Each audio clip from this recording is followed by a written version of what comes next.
Hey guys, Brian Fisher with Edge Fitness. Just want to come to you for a quick Friday fix. I hope you guys have had a great week and hope this helps you to have a better finish to your day and also going into the weekend. I want you to kind of look back at your week. How has it gone? How much did it take out of you? We like to say in a lot of things here, especially with training, we just kind of finished up a strength week. Or leading into we did some testing for leading into a strength cycle here within the general programming for our members. When we talk about doing some of that testing, we say, don't go to failure. And in so many things, not just in, testing out a back squat and a strict press going overhead or a deadlift or any other lift or exercise, WOD, effort, whatever it might be, not going to failure unless called to. And there are times, obviously, where that is necessary, appropriate, it's the goal. Okay? If you're at a meet, a competition, and you're trying to find your absolute max, your best, maybe going for a world record, who knows? Wherever you are on your health and fitness journey at that time, if that is appropriate, by all means, you go for it, because that's what the situation calls for. But hopefully you have trained up to being able to do that when you are just trying to get a good training session in. You're a general athlete, okay? Everyday athlete. Okay? If you have a body, you are an athlete. Many people have said this and that and similar things, but we all have things that we want and need to do. And not just for that 1 hour of the day that we are in the gym or that one lift that we are in the gym for. So if you go to complete failure on that one exercise, just looking at movement standpoint, what do you have left to give for the rest of that training session, the rest of their day, the other 23 hours in the day, okay, that you have things that you want and need to do with your body and also with your brain? That puts a lot of stress onto the nervous system, your brain, which controls the body, to go to failure. Okay? And we look at going to failure. If you're not ready for it, that's really hard on a person, on a body, in many different ways. We'll get to some of those other ones in a second here, but not going to failure means you still have something left in the tank. Okay? Not gonna get too deep on the science with it, because I want you to just focus on leaving something in the tank by not going to failure, setting a PR, setting a personal record, a personal best, and having something still, I might be able to do a little bit more, but I'm gonna find out next time if I got a little bit more. If you do your best ever, okay, and if maybe it's on your first try, it's like, whoa, that went up super easy, maybe go for it again, okay? But you don't want to go to failure. So finding that true absolute max point where you're struggling, you're going for a lift, you're trying to press, you're coming up out of that squat and you can't do it. And hopefully you have a spotter being smart and safe about it, or you got some straps to catch that weight if it's coming down. Don't try to save it. Don't be Superman or Wonder Woman. Just let it go. And again, one of the things about going to failure, you better know how to miss, okay? So big key thing on that as well. But going to failure really can be hard on the body, and potential for injury is higher, yes, if you haven't trained for it. Not saying it's dangerous and you should never do it. When it is appropriate, when you've trained for it, all those things we already talked about. But when you are looking at leaving something in the tank, be able to come back. That's huge for athletic sustainability, that longevity. The more you go to failure, the harder it is on your body in so many ways, and on your mind, you can't do it as much, all right? As you keep working for strength, you can get stronger. You can gain more muscle. You can get leaner. You can get better endurance. You can get to all those things that you're training for without going to failure, okay? I truly believe that. So it's finding that right amount of stress to cause an adaptation. And that doesn't always take going to failure. So if all your sets, all your reps, all your weights, and your mindset is, I have to go to failure, I have to go all in, all or nothing. So this applies to being in the weight room. Here's some of those other things.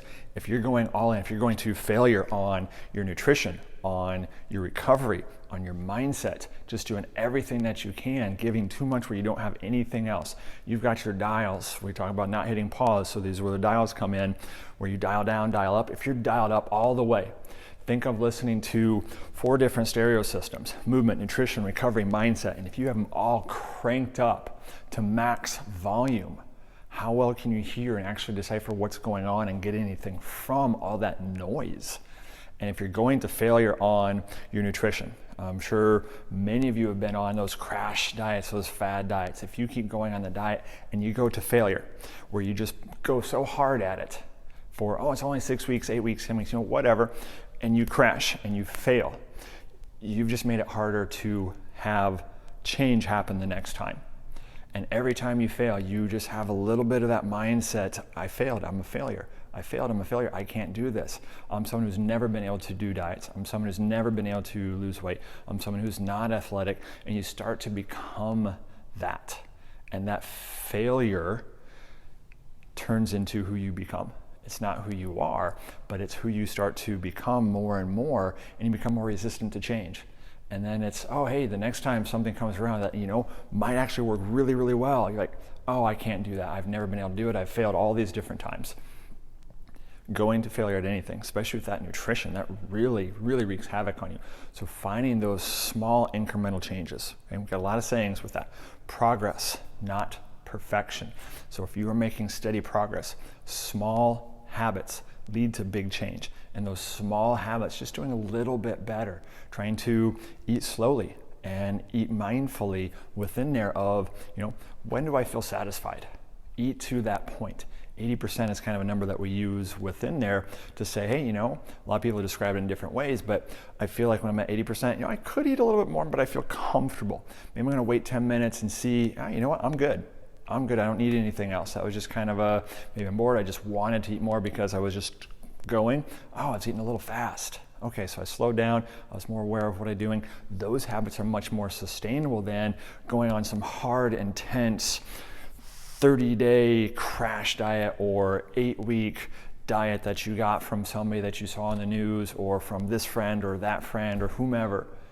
If it's not sustainable, don't start it. Okay? The best diet is one that you can stick to, and it's long-term. Okay? If you just want to lose those 20 pounds, those 5 pounds, those 50 pounds, those 100 pounds, how many times do you want to lose it? How many times do you want to lose some of those pounds over the course of that day or that journey? So when we look at in the weight room, not going to failure, we look at nutrition, not going to failure. Your mindset, trying to just really dive in there and try to become, Tony Robbins.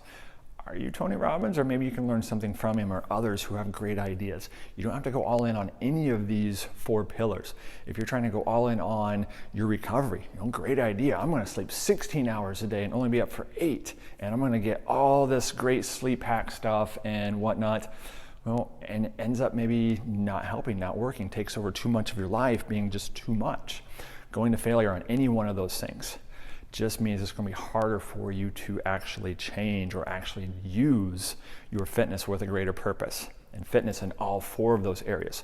So hopefully that helps to kind of push you away. Take a look and see what's going well, what's not. How can I make it a little bit better? How could we maybe help you with that? Hopefully this video and just maybe seeing, oh, you know what?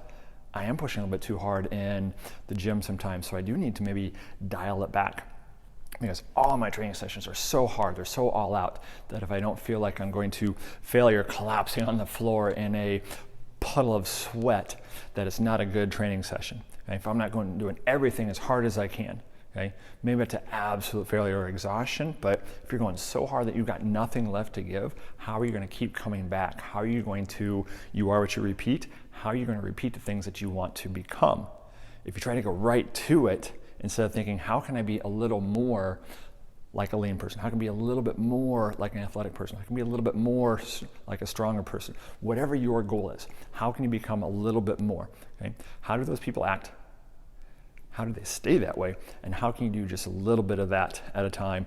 Make progress, not perfection, a little better each day by making those small habits and turning them into big change by repeating what you want to become. So stay away from that failure trap, failure mindset. Hopefully this helps you guys out. If it did, don't forget to subscribe and share so you and your family, friends can keep up on hopefully these great resources and tips to help you keep taking your next steps on your health and fitness journey.